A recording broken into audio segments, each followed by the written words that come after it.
po guys ang ating solar setup. 100 Ah battery.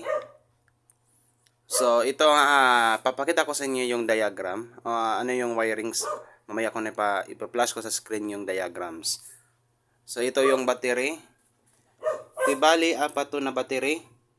Na ang isang piraso ay 25 Ah. Tapos apat sila, ginawa kong parallel connection kasi 12 volt system yung ginawa ko. So it means 25 Ah, tapos apat na 12 volts battery. So equivalent to 100 ampere hour. So 100 Ah. So ito po siya. At ito ang aking solar charge controller, itong kulay blue. At yung solar panel naman doon sa taas. So, pakita ko sa inyo, no?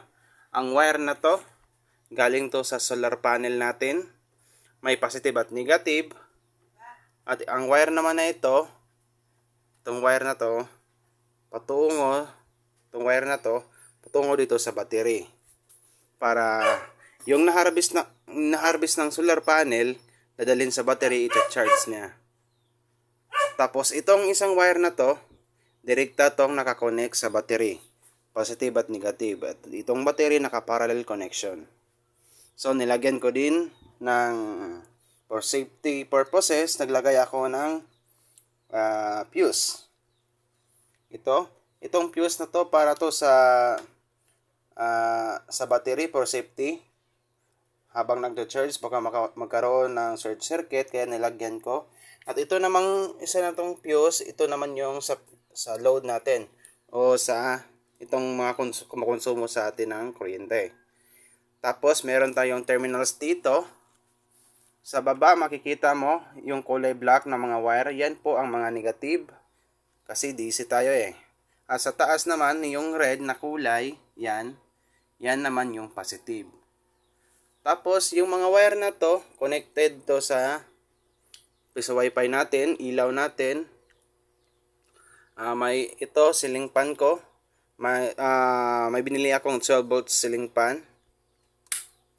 Yan, off yan. On. Tapos ito naman, connected din to 12 volts. 12 volts to 5 volts. 1 ampere at 2 ampere. Pag mag-charge ako ng cellphone, dito ko nilalagay. So, yan, naka-off yan. Pag naka-on. Pwede mo na yan nalagyan ng cellphone. Connect mo lang yung cable mo, USB cable.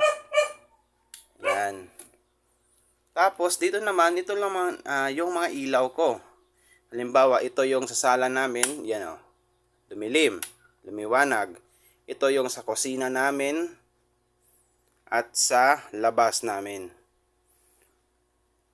Then, yung iba naman na wire, ito yung sa piso wifi ko. Yan yung sa piso wifi ko. Yan no, may pag lobat ako, ang ginagawa kong power, kumukuha ako ng dito sa 220 AC. Ito yung kuan. Ito siya. Ito ang magbibigay ng power dito sa ating piso wifi. Pero pag tag-init, wala namang ulan, sa battery tayo kumukuha ng kuryente. Ito siya. Ito DC to. Tapos itong module na to, 12 volts to 5 volts. Yung 12 volts, kasi yung system natin, yung piso wifi, yung board na Orange Pi, yung voltahe yung kuryente na kinakailangan niya, hindi kasi 12 volts, kaya 5 volts, kaya gumamit tayo ng module. From 12 volts, kino-convert niya into 5 volts, o step down module. Yan no.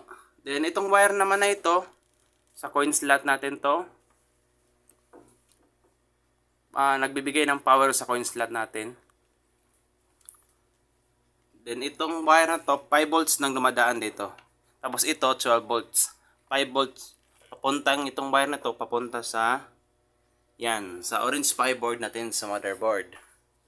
Yan ang nagbibigay ng power. Galing yan sa solar. Tapos itong switch na to, switch hub, solar power din yan. Yung wire na yan no, 12 volts to 5 volts. Kaya ginamitan natin ng step down converter. Same lang nito pero mas mura itong isa.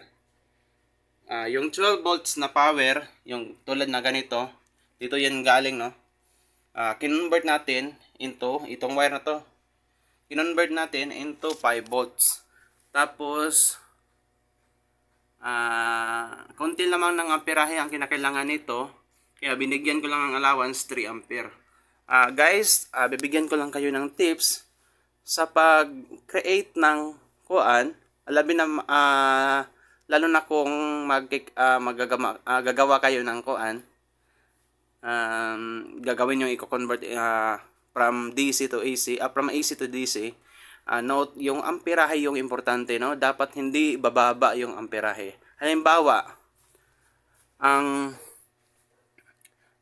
kinokonsumo nito 5 volts tapos 1 ampere. Mas maganda kung gawin mo lang 2 ampere para hindi mas maganda kung mas mataas siya.